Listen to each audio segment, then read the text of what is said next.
Bonjour à tous et bienvenue dans le MAG. Aujourd'hui, mon invité est Pauline Basselet. Bonjour. Bonjour. Alors, vous êtes coordinatrice pour la toute nouvelle association à Bernay, les Trois Parcs. Les Trois Parcs, c'est donc, comme je l'ai dit, une toute nouvelle association puisqu'elle est présente depuis juillet sur le territoire de Bernay. Vous allez donc nous dévoiler ce nouveau projet.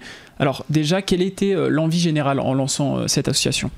Oui, alors en fait, l'idée de l'association Les Trois Parcs, ça fait 2-3 ans qu'on l'a avec Hélène Jouy, ma collaboratrice et cofondatrice de l'association. L'idée, c'était de réunir dans un espace unique nos domaines d'activité, donc l'art, la culture et le médico-social. Et en fait, après le second confinement, on s'est dit que l'idée était de lancer le projet, de l'écrire. Donc on a rédigé tout le projet et l'idée d'un tiers-lieu, de la création finale d'un tiers-lieu est venue naturellement. Donc l'objectif de l'association, un des objectifs de l'association, c'est la création finale de ce tiers-lieu expérimental, ouvert à tous et spécialisé dans les 3 domaines, art, culture et social.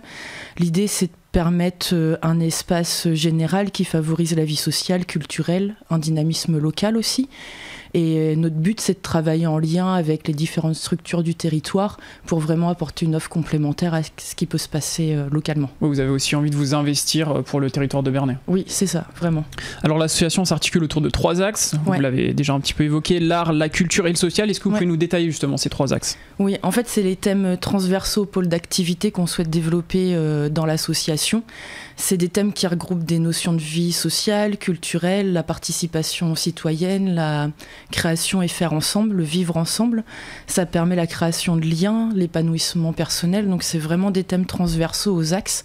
Et l'idée générale, c'est qu'au sein du tiers-lieu, on aura 3 pôles d'activité dans lesquels ces 3 thèmes vont ressurgir.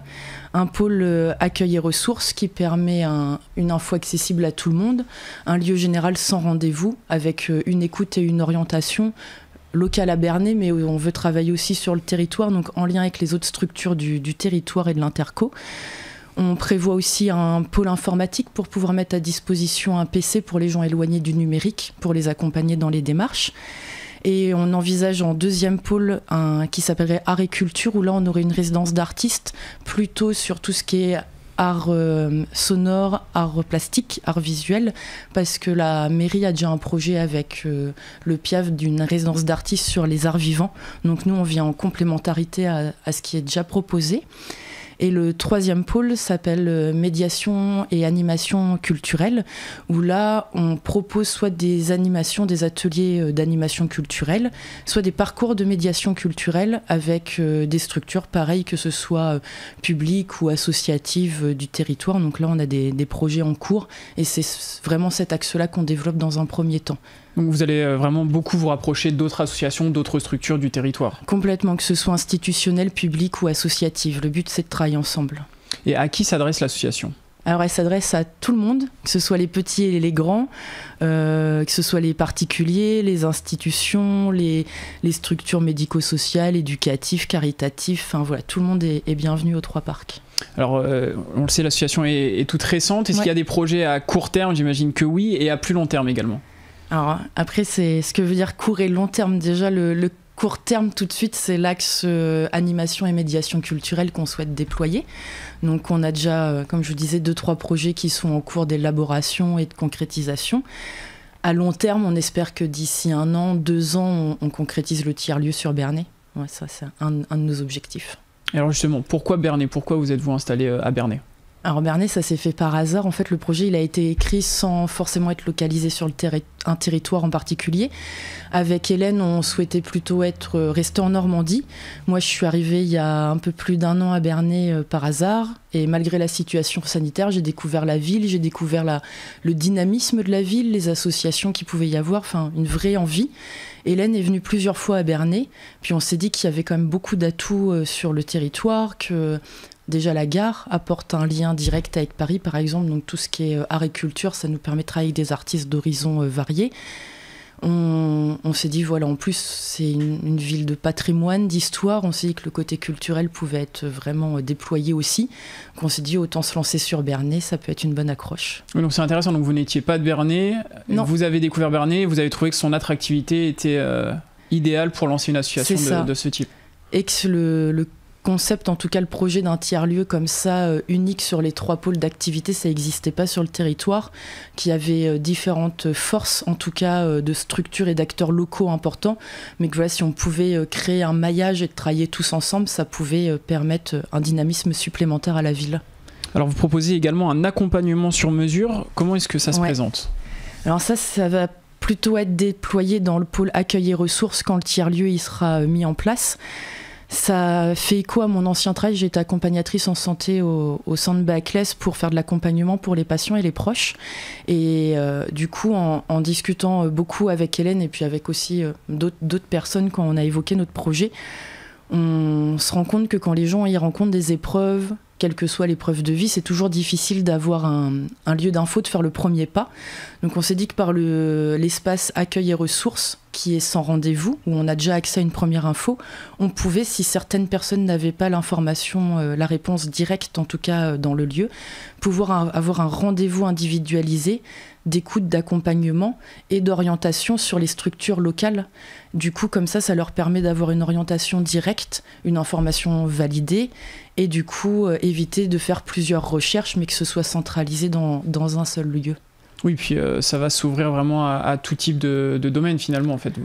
Alors ça fait plutôt écho avec le côté social au sens large, mais ça peut être une orientation sur tout ce qui est démarche sociale, santé, prévention, les femmes victimes de violences par exemple. Enfin, c'est vraiment un temps spécialisé d'accompagnement et orienté vers des structures elles-mêmes spécialisées pour que les personnes soient prises en charge au plus près de chez elles. C'est le but, c'est une orientation au plus près de chez soi après. Dans le dossier de présentation, on retrouve un élément important de cet espace qui est de cultiver le vivre et faire ensemble. Alors, est-ce que vous pouvez nous en dire plus et nous dire justement quelle est votre vision de ce vivre ensemble ? Alors pour nous, le vivre et faire ensemble, ça évoque une expérience humaine partagée. C'est vraiment ce qui se rapporte à la notion du commun, de pouvoir tisser des liens, créer ensemble, développer la solidarité, apprendre et faire reconnaître les différentes cultures. Donc c'est vraiment ce qu'on souhaite développer dans les activités, c'est le sens du commun, mais sans oublier non plus le côté personnel qui est important et qui crée cette richesse. Donc voilà, c'est vraiment développer ce côté-là. Est-ce que vous avez déjà une idée de comment l'appliquer concrètement sur le territoire de Bernay ? Alors, principalement après par le tiers-lieu, dans l'espace, du coup, là, on pourra favoriser du lien social et partager des expériences communes par les activités qui seront proposées, soit par l'association Les Trois Parcs, soit par les associations partenaires si elles viennent. Et puis, voilà, là, dans un premier temps, c'est plus difficile avec le... Il faut le temps que ça se mette en place, voilà, aussi, forcément. Vous nous avez parlé un petit peu de votre expérience passée. Est-ce que vous pouvez nous parler de vos compétences, de vos diplômes, justement, dans le domaine ? Oui.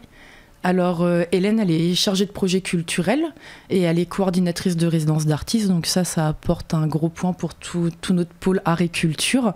Elle a également été formatrice auprès d'adultes en difficulté, donc voilà, elle a une expérience d'accompagnement, d'orientation sur tout le domaine de l'insertion. Moi, j'ai un master de sociologie, donc j'ai fait effectivement de l'accompagnement en cancérologie pendant plus de 10 ans. Et là, au mois de juin, j'ai validé un titre de médiatrice culturelle et artistique pour appuyer du coup le 3e pôle qui est autour de l'animation et de la médiation culturelle. Donc voilà, on a des compétences et complémentaires et similaires. Que vous allez pouvoir mettre à disposition de tous les habitants de Bernay et bien sûr les alentours. Votre première action s'est déroulée lors des Journées du patrimoine. Très rapidement, comment est-ce que ça s'est passé ? Et vous avez proposé l'animation Dessinons notre ville qui va se poursuivre jusqu'au mois de novembre. Oui, c'est ça. C'était la première action culturelle qu'on a proposée. Donc on a eu le soutien de la ville, on a des partenaires qui sont le centre de loisirs et la médiathèque. Dans les Journées du patrimoine, il y a la journée du vendredi qui était consacrée aux enfants. Donc les enfants du centre de loisirs ont créé des dessins qui étaient affichés rue Gaston Follop du vendredi au samedi. Et le samedi, c'était la création d'une fresque collective, vraiment où on invitait tous les passants, petits et grands, à venir dessiner sur plusieurs panneaux de toile blanche. On a eu 6 panneaux de réalisés, 150 personnes qui sont passées. Donc c'était vraiment une belle action et effectivement, l'exposition est visible à la médiathèque jusqu'au 8 novembre. Jusqu'au 8 novembre. Très rapidement, comment faire pour vous contacter ou vous suivre ? Alors, principalement pour le moment par mail, contact.les3parcs@gmail.com, sur le Facebook Les Trois Parcs, et notre site il est en cours de construction. Alors on attendra pour voir la suite. Merci à vous Pauline Basset d'avoir participé à notre émission sur Sensation. Je rappelle que vous êtes coordinatrice pour l'association Les Trois Parcs avec Hélène Jouy. Sachez que vous pouvez également retrouver cette émission sur notre site et application Radio Sensation.